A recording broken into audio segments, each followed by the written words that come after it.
नमस्कार बंधू भगिनींनो. Share market आणि दृष्टिकोन या भागामध्ये आपण फंडामेंटल पाहत आहोत. फंडामेंटलमध्ये आपण रिलायन्स कंपनीचा फंडामेंटल पाहत आहोत. त्यामध्ये रिलायन्स कंपनीचं आपण वेगवेगळ्या रेशोंचा आपण अभ्यास केला.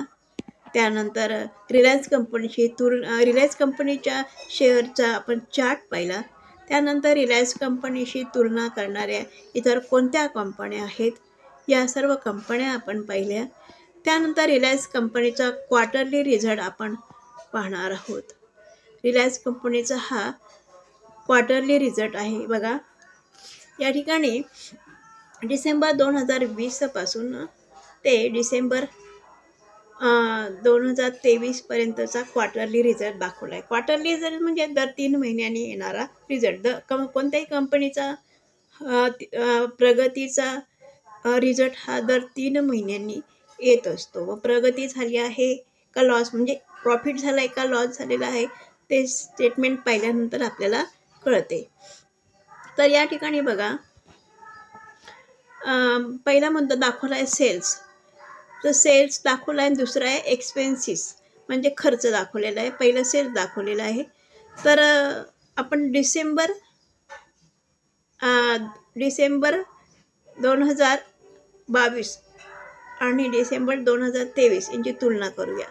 पण सुरुवातीला मार्चपासून वर्ष सुरू होते म्हणून मार्चचा विचार करूया. बघा, मार्चमध्ये सेल्स किती आहे या कंपनीचा? मार्च 2022 सेल्स किती आहे? 2,07,375. बघूया, त्याच्यावर मी तुम्हाला खून करून दाखवते तेव्हा समजेल. हे बघा, सेल्स किती आहे? 2,07,375 रुपये एवढा सेल मार्चमध्ये झालेला आहे. म्हणजे आणि आता मग आताचा सध्याचा क्वार्टर कोणता येईल? मग हा मार्च 2022. त्याची तुलना कोणाशी करायची? मार्च 2023शी करायची. मग मार्च 2023 सेल्स किती झालेला आहे? त्या मानाने जास्त झालं. या ठिकाणी बघा, 2,12,834 रुपये एवढा सेल झाला आहे. म्हणजे 2022च्या मानाने 2023 सेल जास्त झालेला आहे, वाढलेला आहे. मार्च नंतर जूनमध्ये क्वार्टरली रिझल्ट येतो. बघा, हा जून 2022 बघा किती सेल झालेला आहे? 2,18,885 एवढा झालेला आहे. आणि जून 2023 किती झालेला आहे? मग 2,07,559. म्हणजे मागच्या 2022 जूनच्या मानाने 2023 जूनचा क्वार्टरली सेल्स हा थोडा कमी झालेला आहे. त्यानंतर आपण सप्टेंबरचा विचार करूया. सप्टेंबरमध्ये सेल्स किती झालेला आहे? 2,29,409 रुपये झालेला आहे. आणि 2023च्या सप्टेंबरमध्ये किती झालेला आहे? मग 2,31,886 रुपये. म्हणजे 2023चा क्वार्टरली हा सेल्स वाढलेला आहे. आणि शेवटी डिसेंबरचा विचार करा. बघा, डिसेंबर 2022 2,16,737 रुपये एवढा सेल झालेला आहे. तर डिसेंबर 23 2,25,086 रुपये एवढा सेल झाला आहे. म्हणजे या कंपनीचा सेल्स हा क्वार्टरली वाढत गेलेला आहे असे दिसते. पुढे दिलेला आहे एक्सपेन्सिस, म्हणजे खर्च किती झालेला आहे ते बघूया. तर बघा, खर्च पाहताना तर परत तुम्हाला खर्च पाहताना क्वार्टरली पाहायचा असतो. क्वार्टरली पाहताना परत पुन्हा जून 2022 नाही, मार्च 2022चा खर्च किती बघा या ठिकाणी दिलेला आहे. 1,76,009. आणि मार्च 23चा खर्च किती आहे? 1,74,478. म्हणजे खर्च हा कमी झाला आहे. मार्च 2022च्या मानाने 2023 खर्च कमी झालेला आहे. जूनचा विचार केला तर जूनमध्ये खर्च होता जून 2022 1,81,157 रुपये. आणि जून 2023चा विचार केला तर खर्च कमी झालेला आहे, 1,69,400 ₹66. त्यानंतर शेवटी आपण डिसेंबरचा विचार करू. डिसेंबरमध्ये ₹1,81,728 एवढा खर्च आहे आणि डिसेंबर 2023मध्ये ₹1,84,430 एवढा खर्च आहे. म्हणजे डिसेंबरच्या मानाने डिसेंबर 2022च्या मानाने डिसेंबर 2023मध्ये खर्च वाढला आहे. पण याचा एकंदरीत विचार केला सेल्सपेक्षा खर्च कमी आहे. आता पुढचं पाहूया आपण ऑपरेटिंग प्रॉफिट.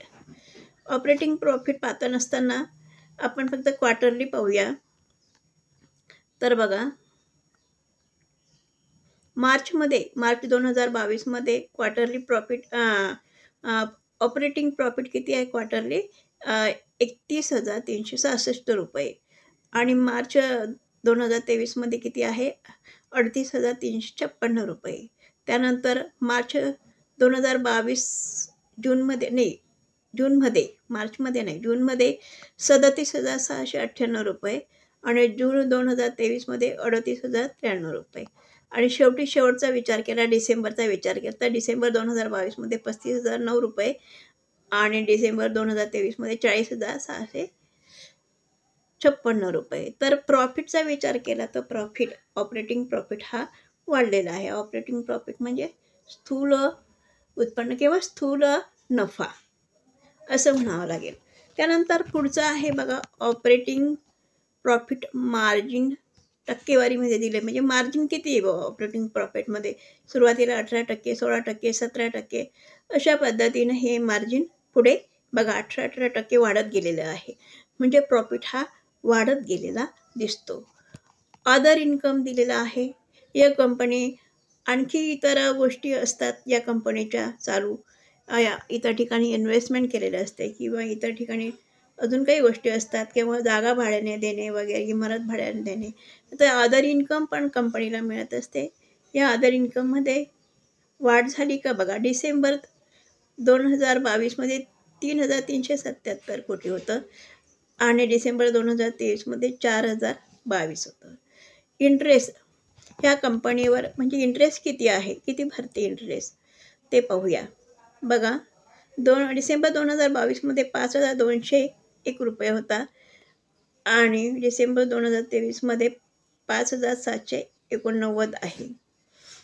त्यानंतर डिप्रेक्शन म्हणजे या ठिकाणी डिप्रेक्शन म्हणजे घसारा खर्च म्हणतात याला. घसारा खर्च यंत्रसामुग्रीचा दरवर्षी होणारा घसारा खर्च. याचं एक उदाहरण सांगते की एखादी कंपनीमध्ये किंवा कारखान्यात एखादी यंत्रसामग्री बसवली तर त्या यंत्रसामग्रीचं आयुष्य पण असतं. काही यंत्रसामग्रीचं आयुष्य 10 वर्ष असतं, काही यंत्रसामग्रीचं आयुष्य 20 वर्ष असतं.